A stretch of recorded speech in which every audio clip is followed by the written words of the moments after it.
Welcome back. I am here with one of our favorite guests, Dr. David Morehouse. How you doing, my friend?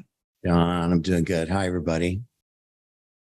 All right. So today you're going to discuss a extended remote viewing trip, a physical trip that you did in Peru a few years back, and some of the things that you were able to find. Can you tell us more about that? Yeah, I think, in order to tell the story where people will kind of grasp what we were after here, I had two students that were therapists. They were Theron and Marianne Mail. They were really good people. And they were really devoted to the art and science of remote viewing and doing it right. They also spent a lot of time in Peru, visiting all the archaeological sites, and befriended a shaman, Jorge Ruiz Delgado, who's a well-known shaman down there. And if anybody's watched Ancient Aliens, anything they do in Peru, there's a take on it that's offered by Jorge. He's a really smart guy and a very spiritual person and very knowledgeable of the legend, the lore, the spiritual practices of Peru. They've written several books down there. In fact, I did a foreword in one of the books, but I had not been to Peru. I mean, I had known about Peru just from a counter-narcotics perspective and things like that, but I had never been into Peru. And I'd also never really been a student of Peru, other than I had been kind of a follower in my 20s of archaeological sites that were being discovered in Central and South America, and some of the new archaeological perspectives countering the old archaeological interpretations of what was going on there. So I'd always been a believer. I mean, first of all, growing up as a soldier in the jungles of Central and South America, I know how quickly the jungle can reclaim anything that's there and just bury it. So when they're discovering these sites and unearthing them and cleaning them and carving them out, and you're seeing how these things are constructed, and you're seeing things that old archaeology, like the British Geographical Society, those kinds of things, just believe that these were lands inhabited by dark savages, and only the Christian white man actually created civilization, and these places couldn't do that. You see that movie, The Lost City of Z or something like that, right? It's precisely the perspective of which old archaeological interpretations was based upon. That these people didn't even have the wheel. That's what they said. They didn't have the wheel. Yeah. So I remember even in my 20s and in college, reading about some of the sites that were being unearthed and seeing they were talking about that these roads were there were roadways, stoned roadways that were engineered. The turns were engineered with a bank on them. So you would have to think to yourself, they don't have the wheel. They must have really been hauling in their sandals running along the road, that it had to have a bank put in it so that they didn't go off the high side. It's just ridiculous. Some of the interpretations that old archaeology would stick to and still do to this day. And then also I, would reading and seeing size of stones and the precise stonework and milling and other. I think one of the other things that I saw, that I know I saw in studies as a kid in college, was where they were talking about that some of these decorative pillars that they had been lathed, that they had been stone lathed. So the idea that some 10-ton piece of stone had been put into a spindle and turned, and tools used to round it and lathe it and give it intricate design and pattern in there, to me that was just mind-boggling, especially when you went back to the old interpretation of it. Oh no, that can't be. They just had to chisel it That can't be. They didn't even have the wheel, right? So I just had dismissed archaeological work from that perspective early on. And I also took an archaeology class in high school, and I can still remember that one of the ways in which they did this was they had the class divided up into 4 groups. Each group secretly invented its own civilization and then created artifacts to represent that civilization. And then out in the place where the future farmers of America, remember every high school had that? Well, they did in California anyway. You would go out there and they had a plot of ground and you dug down 24 inches and you seeded these artifacts from your civilization and you covered it back up again.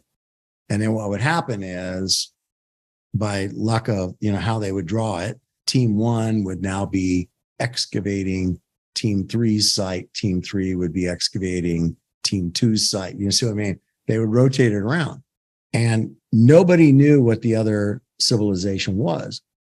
So you had to, based on the things that you're finding, draw conclusions. You had to establish a logic stream for that, an analysis pattern for that. You had to be able to explain that and justify it and defend it. And you came up with your interpretation of what the society was. It was a lot of fun to see that happen. It was also damn embarrassing to see how wrong we were. We just had no idea. We thought, oh, we nailed this one. And then when the other team goes, yeah, no, not at all. That's not what we were trying to say. And that's not what that meant. So I learned early on to have kind of a disrespect for absolutism in archaeology and interpretations of things that are long past, have passed long since. So I had this affection for archaeology in Central and South America. I just never had an opportunity other than stumbling onto things in Panama and Honduras and Bolivia a couple of times and some other places, Argentina, Uruguay. I flew into Capan one time in an Israeli Arava and landed right in the middle of the big games field that's there in a military aircraft. That was an interesting thing just to see around there. But I knew that I really wanted to go there and figure out a way to go there as a remote viewer with remote viewers. So in 2004, our first journey there was based around the fact that, okay, we're going to do an advanced protocol, advanced form of the phenomenon of remote viewing called extended remote viewing. So we're going to take all graduates of coordinate remote viewing and we're going to go to Peru. We're going to link up with Jorge Ruiz Delgado. And in his hotel, it's right on the shores of Lake Titicaca. And we are going to hold an extended remote viewing class. And then I'm going to make it up after that. It was kind of like what it was. I really didn't know. I mean, it was very difficult to get information about what the itinerary was going to be. And I'm sure because it's the kind of place where it's difficult to get things on a schedule, right? I guess it's just different. It's an underdeveloped but developed country. I mean, in the big cities, yes, but out in the other places, a lot of those things it's difficult. So I didn't know where we were going to actually go. So I get everything geared up, packed up because we were used to traveling to other countries to teach classes. So all this stuff has to get packed up and hauled to Peru.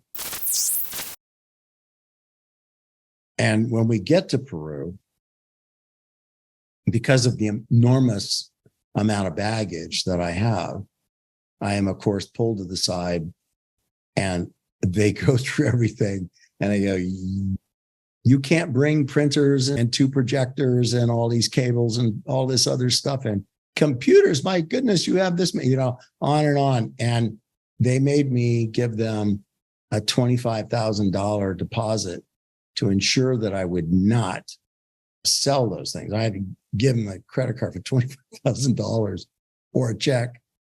I can't remember which it was. And they gave me a piece of paper and they said, when you check out, when you leave, here's the inventory. Make sure everything you're bringing in is on the inventory. And what I got out of that was, I'm never doing this again. I mean, I'm never going to come down here and try to teach a class down here. This is nuts. Because when we got there, I mean, it's just difficult. The power requirements or power and the lighting, it's not built for a place of learning. This hotel wasn't. So it's not a conference room. You're sprawled out in the lobby and you're trying to do it. It was just a bad mix, but we got through the protocols. We spent a day teaching the protocols, didn't really do any practice targets for anybody, just spent a day teaching the protocols and made sure that all the extended remote viewers knew what they were going to do, what was expected of them, and they knew about focus questions, nonlinear mind mapping, how to cool down. They all had, back in those days, this is 20 years ago. So CD players, etc. And I just decided that, look,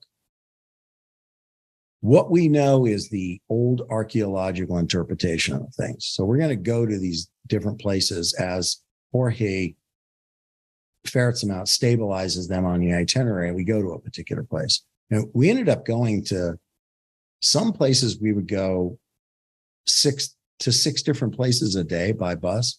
There are 60 some odd viewers in 2004, more in 2005. And then we sometimes by small coach bus, sometimes by big tour bus kind of thing. And we were going to 12 different places. So the opportunity to do what it is that I wanted to do, God, it was just a target rich environment for us, right? We would show up at these places and we would kind of stabilize and get into a group. I would brief the old archaeological interpretation of this place. And Jorge would add to the old archaeological interpretation. Occasionally, there were students that were with us that could also add because they were reading up on Peru. So they read, and this is what this says. So that was good. We had an old archaeological interpretation. That was kind of the baseline where we were going from. The next thing that I wanted the viewers to do was you can walk this site for an hour and a half, and you can record your perceptions. But I want you to tell me what your perceptions are of this place. Why is it here? What did it do? Where did it go?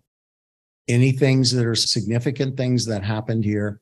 These are all focus questions that we went through, just a outline of those. For almost every site, they were identical. Why is it here? Who established it? Was there help? What was the purpose? Where did it go? Et cetera, et cetera. And they could walk around in the site, or they could go to a place in the site and just sit down in pairs and put their blindfold on, listen to the cool down CD, and then start doing an actual ERV session, or kind of a modified ERV session, however they wanted to do it. And in an hour and a half, come back. And when they would get back on site there, then we would spend 30 minutes just formalizing their session summaries. They would. And then it started off slow, kind of spooky. It was a little awkward. I said, okay, who would like to share their perceptions of this target site? About out of the 60, 65, 4 hands go up. So I was, oh God, this is going to be, okay, well, let's just go.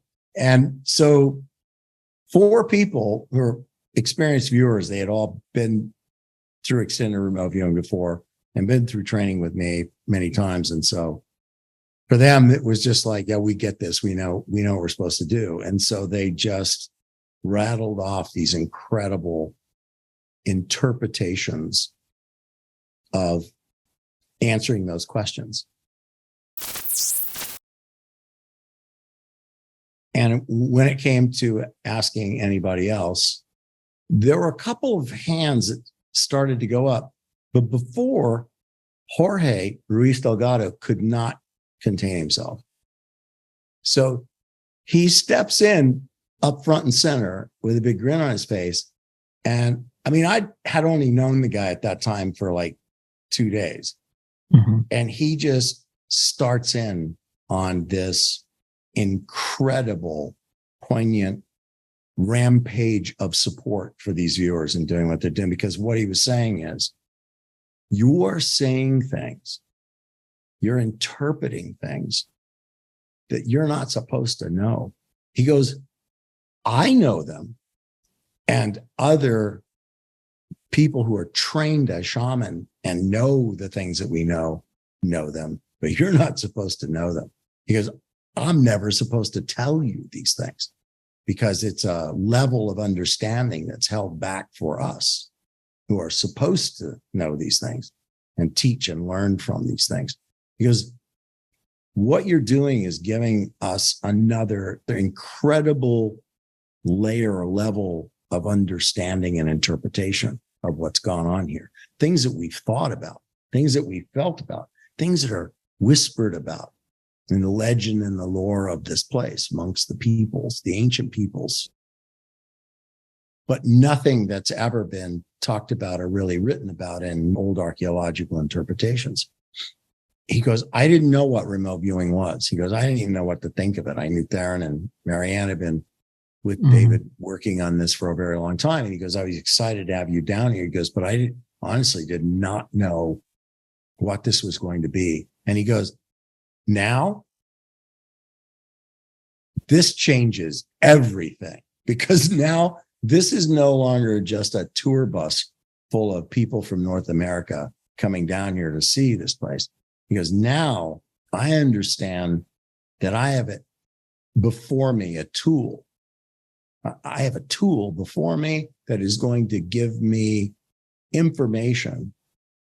It's going to validate. It's going to corroborate. It's going to give me a whole new level of fight and understanding and justification amongst my peoples for what we know or believed happened here. And that is just how that second day started. And then as soon as he got done and he bows out, like 12 arms go up. Then I can't stop him, because now everybody's like, oh, holy, we understand now what you want us to do. And so I didn't want to say these things, but, they start throwing it out there. They start talking about what their perceptions were. This is precisely what we wanted done with this. And to relate this back to another project that I told you I was doing with History Channel, the big deal here was you can run all sorts of experimentation, but if the results of the experimentation are that's not supposed to happen, and I don't know how to explain what did happen, that's good. I mean, that is what the experimenter does, right? That's not supposed to happen. And I'm going to investigate as to why it happened, but I can't tell you. I don't know. There are things I cannot reach. There are variables that are not part of the equation for me.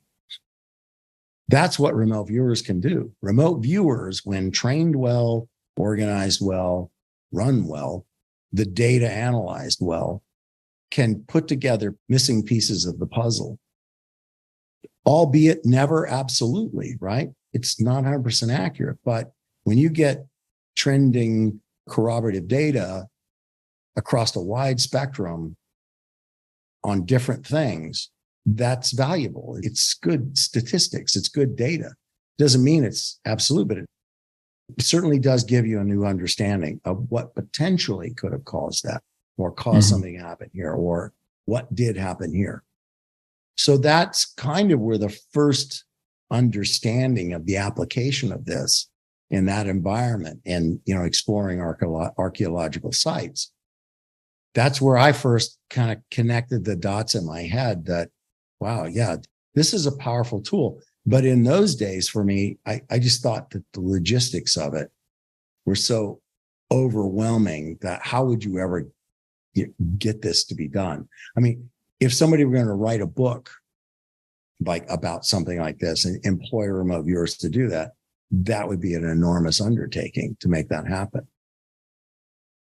So I kind of back burnered it for 20 some odd years, I just never thought it would happen again. We did go back in 2005. We went back in 2005, and then that was my last journey and with remote viewing again. It's when I stopped doing what I was doing and went to go do other things. But it was powerful for me to see that unfold. And so Jorge sat down with Darren and Marianne, and it completely shifted the itinerary, because now it wasn't, we're just going to go to places because it's the places where we take tourists, when they come down here. Now these were places that Jorge wanted us to go because he wanted 65 remote viewers to give him that kind of feedback again. He wanted to go to places that he knew were spiritually anchored in something, that were touched by something not of this world or whatever, let your imagination run wild with that. From a shamanic perspective, your understanding is that they have been a led and guided people for millennia. And they want to know what came apart, what had the wheels come off the cart. Well, they didn't have wheels, according to, but you get me. What came it all to cause it to fall apart? Why did it rattle loose? Was it that the spirituality aspect wasn't strong enough, or was it simply that humanity cannot get out of its own way, as has been evidenced over and over and over again, and that with these great wisdoms and knowledge comes great responsibility coupled with that power?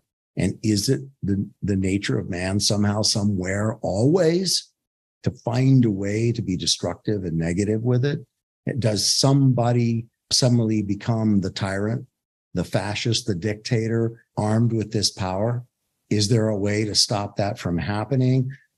Why doesn't it? Why do we create these big, powerful civilizations that are clearly being guided and driven by something? Because they have technologies that equal in many ways where we are right now in terms of engineering and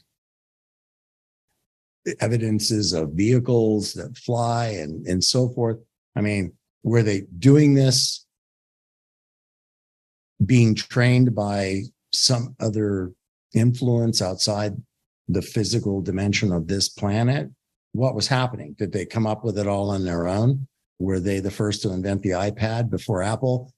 It's like, who knows where it started and stopped? But what we do know is it stopped. And even shaman like Jorge want to have somebody who has the skill to look through that veil and say, with a degree of empirical evidence, not just anecdotal, this is what we believe happened. Wow, that's powerful for them, because they don't get that. They get one or two people coming up that go, well, I know what happened, or I know what happened. But to have 60, 70 people sit together, all trained in the same way, all using the same protocols, all of them developing data in the same way, all creating a product that then can be correlated or highs and lows thrown out, whatever you want to do, and understand the power of that. That's why Jorge was like, I'm not missing on this opportunity to capture everything I can from this group of people. So the itinerary from 2004 and 2005 changed only slightly. In 2005, we went to a site that was, I apologize, I cannot remember the name, and I haven't actually been able to find any of my notes on the site, but it was because I ended up being more a Ranger Company commander again than I was a remote viewing teacher in those days. We hiked like 12, 15 kilometers into first campsite over broken ground and constant climb and elevation. We were already high. And then the very first night, there's me and a SEAL corpsman, Troy, and we are repairing people's feet and blisters and doing all that kind of stuff till like 2, 3 in the morning. And then in the morning, it's up again at 7 for breakfast and everybody's packing up again. And I get 70 civilians, from grandmothers to young mothers and guys everywhere in between. And some guys overweight, some guys haven't walked more than a mile in probably 30 years. And all of a sudden, here we are. And that next day, it's a zigzag up a mountain, 9,000 feet in vertical climb or close to it.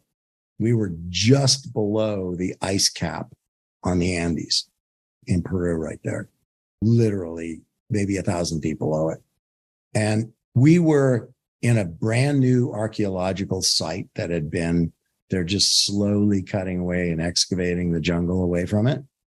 And how we got permission to be there, I don't know, but I know. Jorge Ruiz Delgado. He's a highly respected man in Peru. His wife's a federal judge. So yeah, that's how we got there. And, of course, we are there. And of course, again, that time was such a nightmare getting up there because just the road march out there to the first camp was one thing. The next day was a madhouse. I mean, I had people sprawled up and down the left side of the trail, off the trail, off in the trees to get in the shade kind of thing. Nobody was carrying enough water. So me and a couple other guys are running up and down with rucksacks full of bottled water and stuff. And finally, I'm like 3/4 of the way up, and I know I have students scattered up this trail, and I'm really worried about that. So I run back. I'm just like, this is madness. I run back down the trail and I get to this little stable house that is at this bridge, the suspension bridge you go across. And I go, caballos, I need horses, mules, donkeys. I don't care. Large cats, whatever you got, we'll take them. Bring some llamas. And they tell the guy, I have people scattered up and down. And I said, some of them have heart problems and some of them are dehydrated and they've got too far to go. Can we do it? This guy, like, without even blinking an eye, he just gave a couple of whistles to his boys and they were off and they ran. And the next thing I know, there's like 12 horses running with a guy behind them being pulled as fast as he can run as the horses are running up these switchbacks to get up to these people. And that's how they saved it. Some mules and some horses and got those people up there. And I learned a big lesson with that. But same thing, that next night was just taking care of medical stuff. But the next day, we went out to this particular place and sat on a wall, a defensive wall.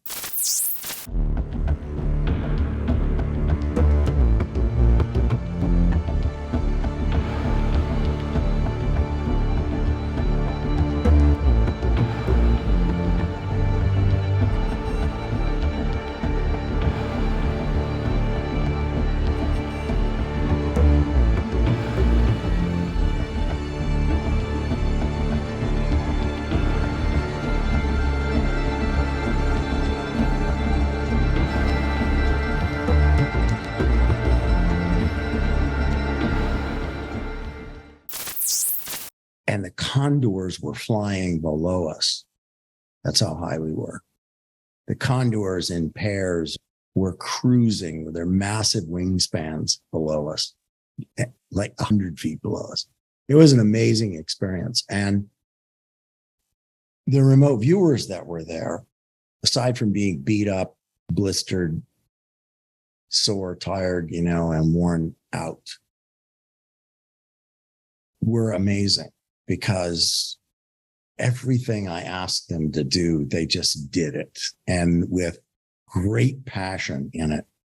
And they just never stopped devouring all of the spirituality and the imagery, the color and the smells and the sounds and the power of being in these places, like this new site that was being excavated. And they had every night there was screaming and jumping up and down and cheering, and it'd be like, they'll be coming into my tent. You got to come out and see this. And it'd be like, what? You know, you got to come out and see it. And you come out and there would be this big display of alien ships, you know, UFOs doing something, to which I was like, who cares? You know, I'm exhausted. Be like, I don't care. I'm going back to sleep. You know, no more. So there are recorded. I think Nicole Whitney has one of the recordings of one of those 3 nights where that was going on. And they were out there cheerleading these craft that were there and pattering off in the distance, like looking at them. And yeah, I had nothing to do with that. I was just like, I'm beat. Unless they're going to land here and give us a ride to the top tomorrow, then they can stay where they are. That's kind of my attitude. So yeah, they had these alien encounters that were there. There are portals there. There are vortices there. Which place is this specifically? The 9,000 foot mountain? It's all over Peru. They're everywhere. I mean, it's just everywhere. But I don't know what this archaeological site was, but it's there. There are other places we went to. There's this place that Jorge wrote a book, Amara Maru. Jorge claims that he discovered it.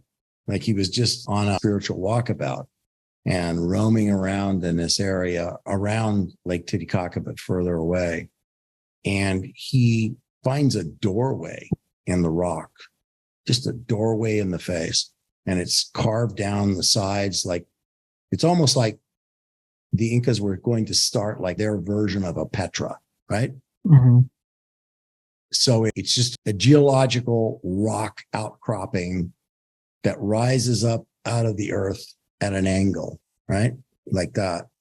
And down in here, there are 2 complete, like somebody was cutting out, establishing the facade of a building.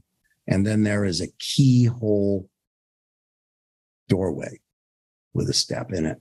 And that keyhole doorway, it's like 4 feet at the top, and it's like 5 or 6 feet tall, as I recall, comes down, and then it's like 2 feet at the bottom. So you can kneel in that doorway and put your hands on both sides of the doorway and kind of go into a meditative state or an altered state of consciousness. And you begin to feel like you're vibrating at some bizarre increased level. Some of the people were describing their body temperature going up. Others described hearing the blood coursing through their brain, through the vessels in their brain. Others described their arms going numb from holding side, in the doorway when they were there. All sorts of physiological sensations were being described there. And the same thing, Jorge would say, old archaeology says that this is a mistake, a residence unfinished, unfinished structure, that's it. Because old archaeology had no idea at the level at which human beings are perceiving now. And then Jorge said, I know what this is because I discovered it and I understand the meaning of this place. And I also want you to know that what I felt when I first came here was what you felt when you first came here. And he goes, and I needed to hear that from other people because I bring tourists up here. And if I show this to them, they go, what's next? Because it just looks like a hole in a wall. They don't, unless they're spiritually connected in some way or they're practicing in some sort of other belief system, they're uncomfortable with just looking at something like that. They really don't know what to do with it. So again, it was neat to see the interplay between Jorge and the students at this point. And it was actually getting to be Jorge and the students. It was all, the two of them, they were back and forth on things all the time. And I was kind of I was starting to feel like a third wheel, which was a good feeling. I mean, I was glad I didn't have to be there trying to end things up. So Aramu Maru, it was this really amazing place, right? It's a powerful gateway into another dimension. And it's just right there. And it's never been acknowledged until Jorge discovered it and talked about it. And then over 2-year time, he had over 100 remote viewers trained that were there to describe sensations that they were perceiving there about what was through that veil of stone, that they kneeling in that doorway in this state. And we gave everybody like 5 minutes and 5 or 10 minutes in the doorway. We had to hike in there to it and then gave everybody time with that and then came back out from there. That was one of the places. Well, what did they perceive that was on the other side of that doorway? It wasn't like looking through a doorway and then seeing a city street with life on it. It was like looking through a doorway that was opaque, but then came translucent. And on the other side was just like another dimension of what was on this side, only like looking through a glass darkly. There it is on it. It's like it's a parallel dimension. Nobody was describing anything science fiction like or advanced. I think the best description that several of them had was, I had the sensation kneeling in the doorway and looking. I felt as though somehow I had been turned around and I was on the other side looking out at the same place. Does that make sense? Mm-hmm. So they're kneeling in the doorway, looking through. And as it becomes translucent, there was a moment of vertigo there that, whoa, like they felt like they just somehow the door turned on them. And now they're looking right back out into the same dimension where it's all the same terrain. It's all the same place, but it's different somehow. It's colored different. It feels different, but it was confusing for them. But that's probably the best description of that, is that it was going in and then feeling like when going in, you're just basically, you're seeing another dimensional aspect of the very place that you're in. And I understand that, as I know you do, but it was unusual to have all these people, go there and do that. Jorge was just grinning from ear to ear, the whole time, because it's not often you get to feed that many people into that. Then we went to Bolivia, took the bus from there to Bolivia. And the place is called Pumapunku now. It used to be called Tijuanaco. And in Tijuanaco, it was here again. This one was a little bit different. We really, because it was in Bolivia, and there are issues in some cases about border crossings between Bolivia to Peru. And I guess it depends on week to week who likes who or doesn't. We got there and he wanted us to do it because it's one of the places that's highly contested in terms of being able to describe what it is and why it's there. There's a lot of stone carvings of faces, like the winged serpent. There's just a whole lot of other things that are there that people think shouldn't be there. And old archaeological interpretations tend to be really limited and dismissive of why certain things are showing up there that actually show up in Central America and have not shown up any place else other than in Central America, but here they are here now. And it was a weird energy in that place. It's still in ruins in so much of it. And it hasn't been at least at that time, had not been really repaired. Things are not stood up. When you're walking around the parts that are still somewhat normal, there's huge gateways at the end, within these patios and open grounds, but with the bases of probably what were obelisks at some point. And you're just kind of walking around, and it's an uneasy energy that's there. And the viewers were there. We were there an hour, but everybody was, one of the things I noticed about it was that I didn't have to go hunt people down and herd them back to the bus. Everybody was there for an amount of time. And most of the people were like, I'm done here. I don't like this place. And they came back to the bus. They were on the bus waiting. They didn't want to be there. It's just, I don't know what happened there, but the fact that we were explaining to Jorge that they did it on the bus too. Nobody wanted to go out and sit in the site and talk about it. They just did it on the bus. At first, kind of my skeptical, critical mind was like, well, maybe it's just because this place is unattractive and not really well cared for. It was a pain in the butt getting through the border to get here. Maybe it just kind of set everybody on edge. But I don't think that was it. I mean, my sense of being at a place, it was one of those places where the hairs on the back of your neck kind of went up, and you were really wondering what could have gone on here. And we didn't get to the bottom of it. And I think maybe if I had viewers in the blind off site, that I could have targeted that place with those kinds of focus questions and probably come up with some good data. But I think something there just washed over the people, and it washed over them to the point, whether it was visual, whether it was, like I said, the encounters with the Bolivian customs, or whether it was the place, or a combination of all of that. They were not effective truly in that place, but it was a place that made me feel uneasy. That was one of the places where you take the selector switch off safe.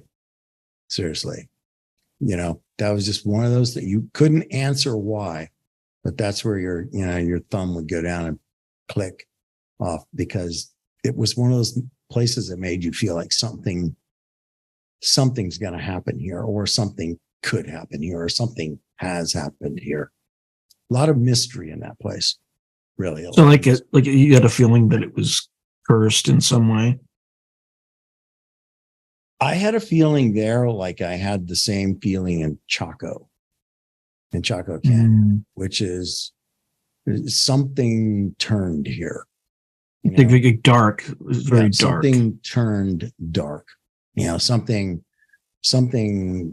acted on absolute power. Absolutely. I'm just speculating, but it became something like a slave market, or worse than that. It could have become an execution grounds. I don't know. There's all sorts of speculation. Even Jorge himself would say it's a place that makes people uneasy every time they come here, including him. And he understands it probably better than everybody else. So he gave a lot of explanation of the shamanic interpretations of this place. But I don't think he broke through the crust of what had happened to the viewers where they were there. So most of them, not all, but most of them came out of there with a really uneasy feeling. And it was fun, because there were smiles and, chatty people going there and going back. There was like kind of stone silence for like a good hour till we got, or plus, till we got back to the hotel. So yeah, it was a long drive back. So after about an hour in the drive, maybe people started to loosen up, an hour or two, maybe by the time we got back to the hotel, people were a little bit better. But I remember sitting around the dinner table that night. There were some people really still affected by it, and just, they couldn't explain it or anything else. But I just share that with people, not because I'm just trying to stir the ideas there. I'm just trying to say that kind of stuff happens. And if we don't have the way to really do any kind of deliberate work on it, and you're just, you're already open, you've already gone to a place, you've spent time kneeling in a spiritual doorway, putting yourself in an altered state of consciousness. And you come out of there kind of elevated, the people were kind of vibrating on a different level. And we get in a bus and drive into Bolivia, go to this other place where everybody's like immediately, down and can't explain why. And there's just so much that's not known about the place. And there's so much that's not understood about why these particular faces carved in stone are there that are nowhere else, except in a civilization thousands of miles away, with no explanation given. Well, we all know what the explanation will be. I mean, if we're talking about this, we're not ancient astronaut theorists or alien astronaut theorists, right? But we are remote viewers. And so we can say, we believe that this is one of those places that shared power and teachings, and something happened here where it turned, became twisted, distorted. How? I don't know, but certainly work could be done to determine that, right? But there was a lot of slaughter and murder and starvation and brutality and theft of lands and gold and other things. Who knows? It could have been conquistadors. I don't know. I just don't know enough about it. And I know I'm spending too much time for you because I'm talking about the perceptions of the viewers on that day, going to that place. How are you? All right, my friend. Yeah. Let's end the episode on that. And then we'll talk about a few more of the locations in the next episode. Okay. All right. Thank you very much, my friend. My pleasure. If you enjoyed this video, please click on like, subscribe, and the notification button so that you're alerted anytime I post something new.